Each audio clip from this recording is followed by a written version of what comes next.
Shalom Aleichem, everybody, and welcome to Mochen Leira Online Smicha. We're getting closer. We're in the beginning of the month of Elul. In the month of Elul, people start getting a little more serious about davening, about learning. And there's a lot of Judaic equipment that people look to buy. Like you just told me, you're looking for a lulav, an esrog, sukkah, shofar, so many things, so many expenses. And we spend a lot of time in the shul. And a lot of time, especially when you get to the bigger shuls, and there's a lot of people, you lose some things. I came across a halacha yesterday, a discussion that I would like to share with people. So it's just an interesting topic.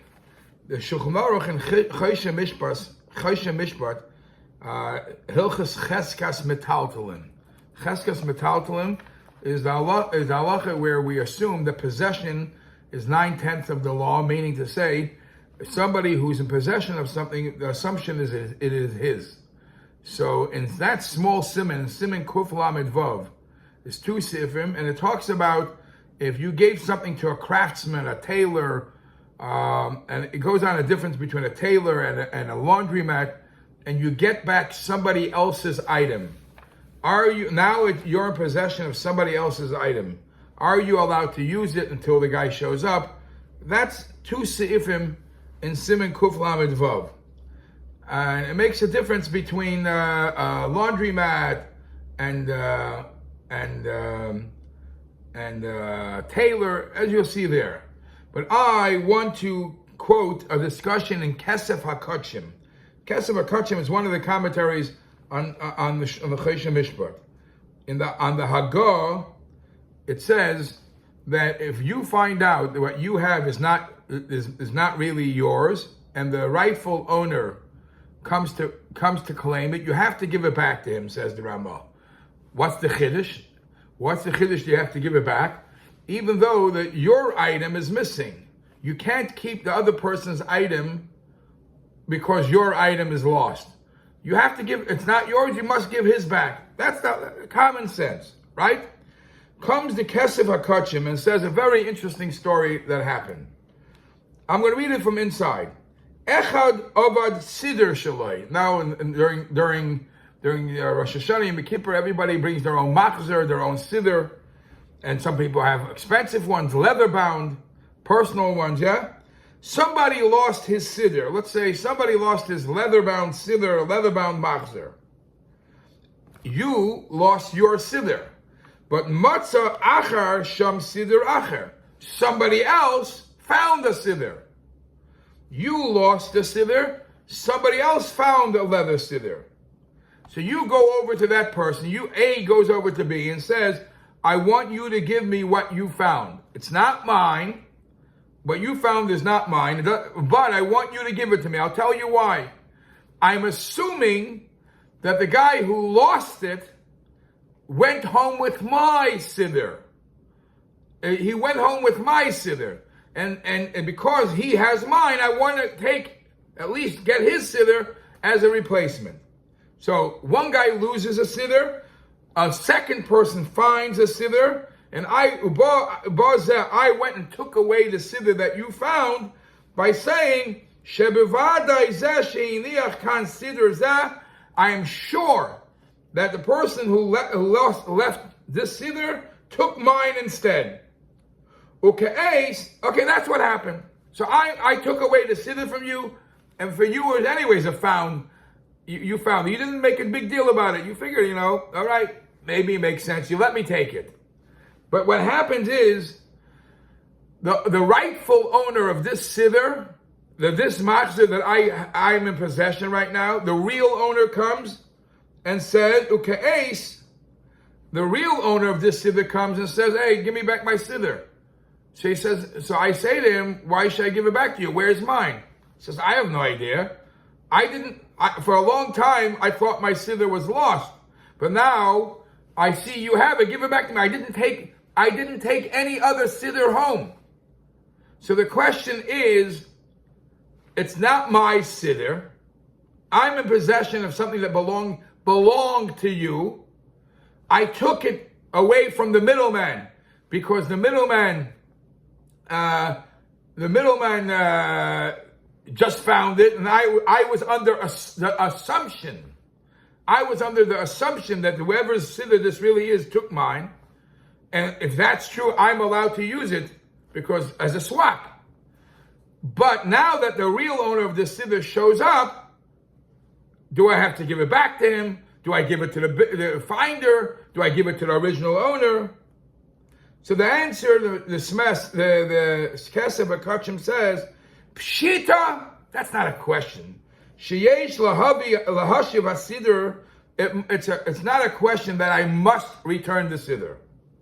Why? Even though so much time passed from when the guy didn't collect it, so why can't we assume that he just gave up? He was miyayish. Yilush, giving up on something, allows me to keep what I found.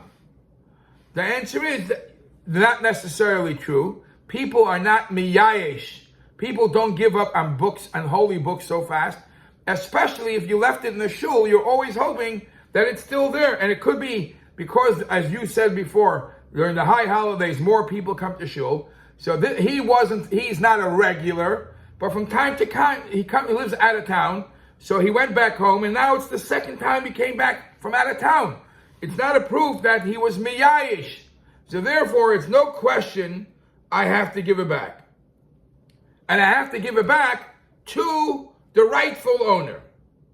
Now, the im ein le simin b'hasiddur, if he doesn't have a proof that it belongs to him, he doesn't have a simin to prove it belongs to him, at least I have to give it back to the guy who found it. I can't keep it anymore because the only reason I took it away to keep it is I'm assuming that the guy whose siddur this is has mine. But now we verified that the guy whose siddur this is doesn't even have his. I have to give it back to the finder. I have no right to hold that siddur. He was quiet. That doesn't mean anything, right? It could say, I trusted. You were quiet. You allowed me to take it because you're a nice guy. You thought I trust you. But now that we see that there's a conflicting report with a second person, I don't have to give it. I don't have to allow you to keep it. You have to give it to me back, and I will keep it as a finder. Yeah. Madua yitein hu siddur. Why should the finder give back a siddur that he found, and he's able to keep it? Why should he give it back to just anybody? So therefore, the halacha is that I have no right to keep it. I have to, if the guy who claims it's his can prove it's his, I must give it back to him. And if not, I at least have to give it back to the finder. Now, the reason why this is an interesting halacha is because, as I mentioned in the Siman, in the Shulchan Aruch, in Kuf Lamed Vav, he talks about you giving a keli, giving a utensil to a craftsman. And when you come to pick up your keli, 2 days later you realize when you're home already that what you picked up is not even yours. Nevertheless, so the question is, are you allowed to use what he gave you? And there's a very big chiddush. It depends. If it's a craftsman, you're allowed to. Because a lot of people give a craftsman something to fix, and they tell him, if you find somebody to sell it to, sell it. So when the craftsman took your money, when you gave your item, and gave it away to the other person, so that person was willing to sell it off. So there's a free trade-off.